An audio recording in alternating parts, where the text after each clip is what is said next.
اگلے نقطے کی طرف بڑھتے ہیں جو کہ ہے انبیاء کی خصوصیات۔ تو بچوں، اللہ تعالیٰ نے جتنے بھی انبیاء اور رسولوں اور پیغمبروں کو دنیا میں لوگوں کی ہدایت کے لیے مبعوث فرمایا، ان میں بہت ساری خصوصیات ہیں۔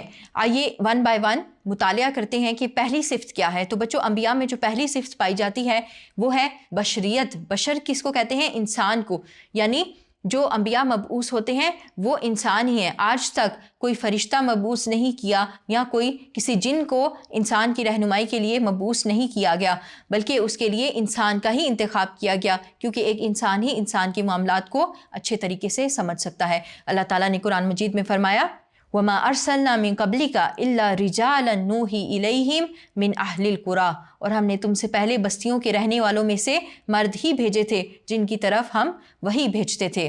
پھر اسی طرح اللہ تعالیٰ نے قرآن مجید میں اس بات کی طرف بھی اشارہ فرمایا کہ اللہ تعالیٰ نے بشر کو ہی مبعوث کیا انسانوں کی ہدایت کے لیے۔ اگر یہاں زمین پر فرشتے رہتے ہوتے تو اللہ تعالیٰ فرشتے کو مبعوث فرماتے، اگر جنات رہتے ہوتے تو جنات کی ہدایت کے لیے کسی جن کو ہی مبعوث کیا جاتا۔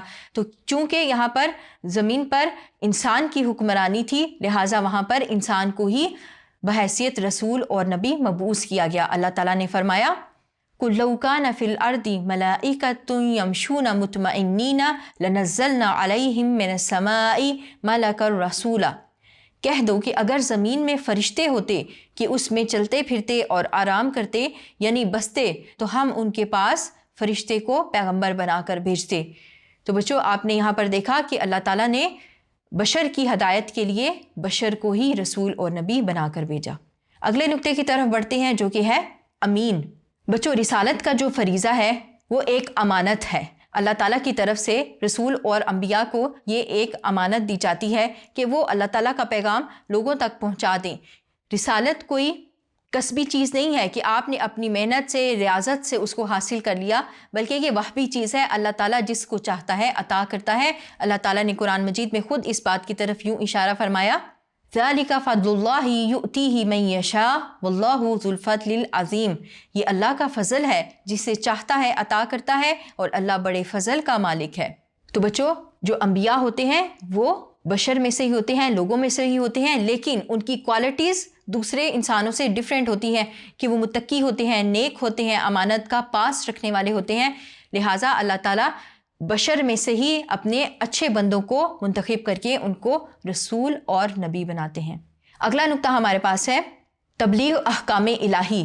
رسول اور نبی کی یہ ڈیوٹی، یہ ذمہ داری ہوتی ہے، یہ ان کا منصب ہوتا ہے کہ انہوں نے اللہ تعالیٰ کا پیغام اپنے بندوں تک، یعنی اللہ تعالیٰ کے بندوں تک انتہائی ایمانت داری کے ساتھ اور اچھے طریقے سے پہنچانا ہے اور ہر ایک کو دین کی تبلیغ کرنی ہے۔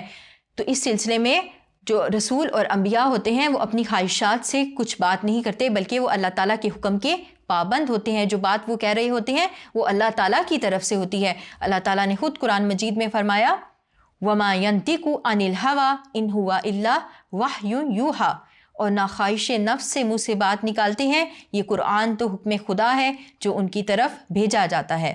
اگلا نقطہ ہمارے پاس ہے معصومیت۔ بچوں، انبیاء اور رسول جن کو اللہ تعالیٰ بندوں میں سے منتخب کر کے یہ منصب دیتے ہیں وہ تمام کے تمام معصوم ہوتے ہیں، گناہوں سے پاک ہوتے ہیں، شیطانی خیالات سے پاک ہوتے ہیں، شیطان کے وسوسوں سے دور ہوتے ہیں، شیطان کے حملوں سے محفوظ رہتے ہیں اور خود اپنے نفس کے حملوں سے بھی محفوظ ہوتے ہیں۔ اللہ تعالیٰ نے ان کو ایسا بنایا ہوتا ہے کہ وہ اپنی خواہشات کے پیچھے نہیں چلتے، بلکہ وہ تمام گناہوں سے معصوم ہوتے ہیں، خواہشات سے پاک ہوتے ہیں۔